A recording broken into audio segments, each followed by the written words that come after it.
big time recognition and well deserved. And you know, he's hit the ground running since he's been here, and I've been excited to be a part of it. It's awesome for him. It's awesome for our program, and I couldn't be more happier for him and for our staff and for our football team, because it's a recognition of you know, of a job well done by a lot of people. But he's the guy that spearheads this thing, and like I said, he's hit the ground running, and it's been a great experience for me.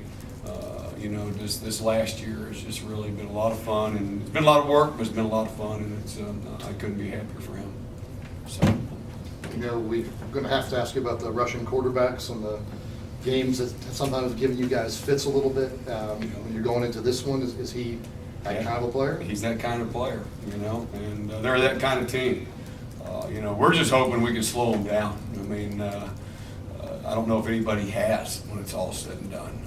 You know, you look at what they've done and how they've won. They put a lot of points on the board. They have a bunch of dynamic athletes. The quarterback obviously is the leader, and he's extremely accurate. I think I saw somewhere where they're 10th or 12th, somewhere like that, in percentage of pass to run. And they do that like they run the football. But they will spread you out.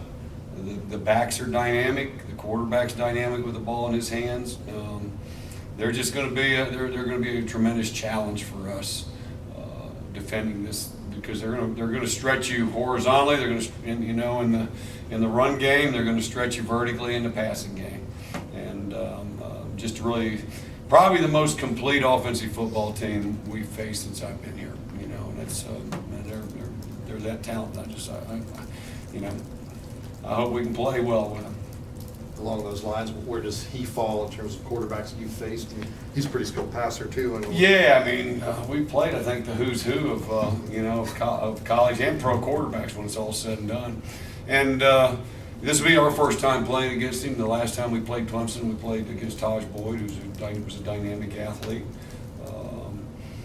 You know, we played against some guys similar, but most of them have been our own guys. When we were playing against guys and practicing with a guy like that in the past, but he's going to be a challenge, and but he is a dynamic athlete that great skills with the ball in his hand as far as running the football with his legs, but then great skill, great accuracy, and that's the one thing. And he's got some receivers that are as good as there is in the league, and they can go up and get it, and they do a great job of back shoulder throws. If you're playing underneath, throwing over the top. I mean, they've got a great timing and great chemistry, you know, at the perimeter with their receivers and the quarterback. Coach Fuente had Coach Beamer come in and talk to the team. Yeah. For you, I mean, you've been through a number of those Frank speeches. What was that like to? Oh, it was to be honest with you, it was very emotional, to be honest with you, because, you know, you love Coach Beamer. I love Coach Beamer. You know, built his program and all that, and played for him, and it was good. Number one, to see him. He looked great, and he, you know, he was exactly who he is. You know, he was great with the kids, and the kids really enjoyed it too. It was really impactful. It was good. One of the things that seems like Justin's done a good job of embracing the tradition and what Frank meant and what you guys have done in the past, while also doing his own thing. Yeah. What has it meant to you, sort of the way he's handled that? Well, I mean, you know, Coach Fuente's first class, you know, hard-nosed, great football coach, but yeah, he's been nothing but just total respect to Coach Beamer, and well, that's why Coach Fuente wanted to come to Virginia Tech, was the program that Coach had built, and knew it was a sleeping giant. So, yeah, it's been really cool. Mook, what's kind of the general excitement level of this team? It's been a game you guys have wanted to play in for a couple of years. Now that's here, what is the attitude of the team like? Everybody's pretty excited. Been wanting to get back to this point for a couple of years now, and I think we're more excited for the seniors because, like Coach Wiles said, they've been getting recruited coming off of ACC Championships, and to finally be able to get there and after disappointing seasons and falling them short of your goals, it's exciting to get back there, and it's great for the program too as well. You know, it's a lot of young guys on both sides of the ball, and to see the work it took to get to this point, it's good for recruiting and all that, and for teams and leadership to really show us and pave a way to show us how we can continually succeed and continue to do things like this. We've seen Clemson all season watching games, and when Bud was in here, he was really high praise for them. How challenging of an offense is this to go against? Explosive offense, got a lot of depth at skill positions.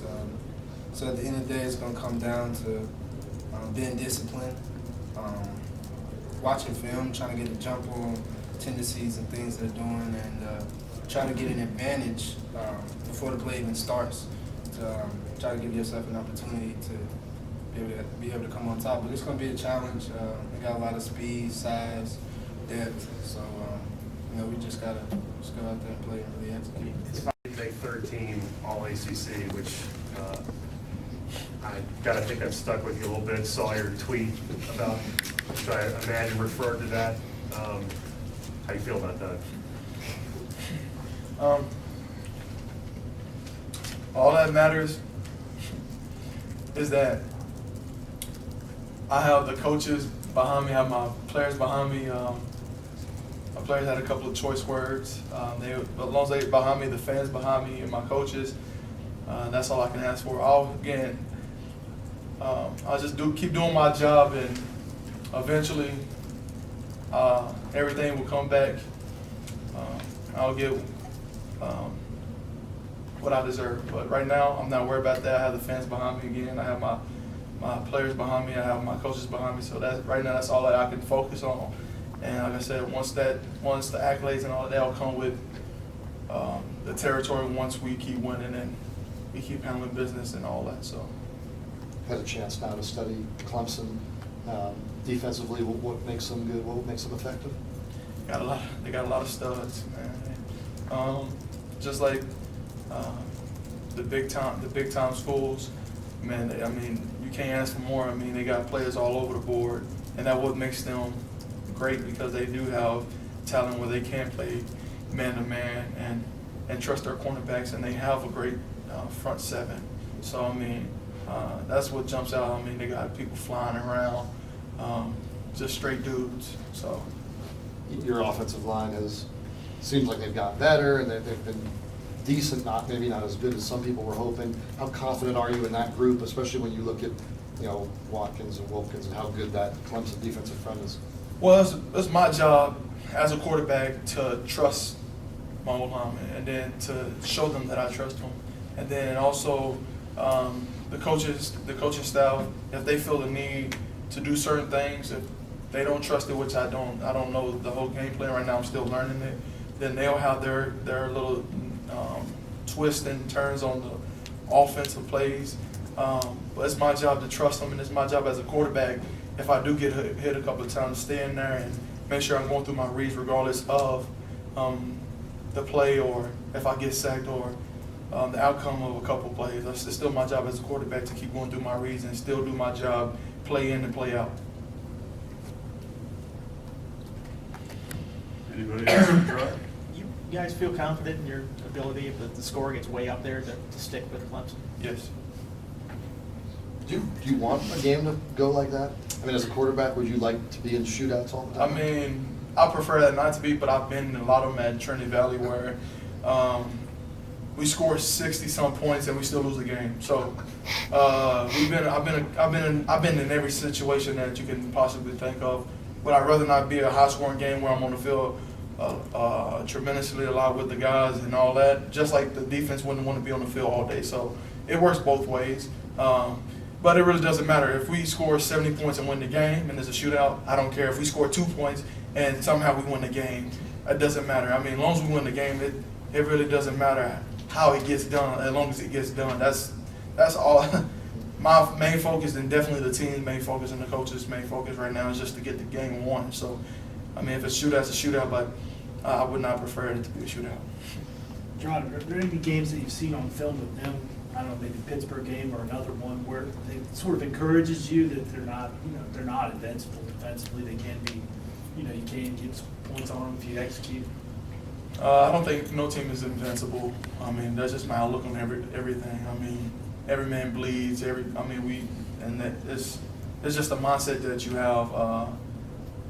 I don't feel like nobody's invincible to losing. I mean, whoever the best team prepared that day will win. So I don't believe in invincible or not. I do believe they're very good, and them making so many less mistakes than everybody else causes them to win more, but I don't think anybody's invincible.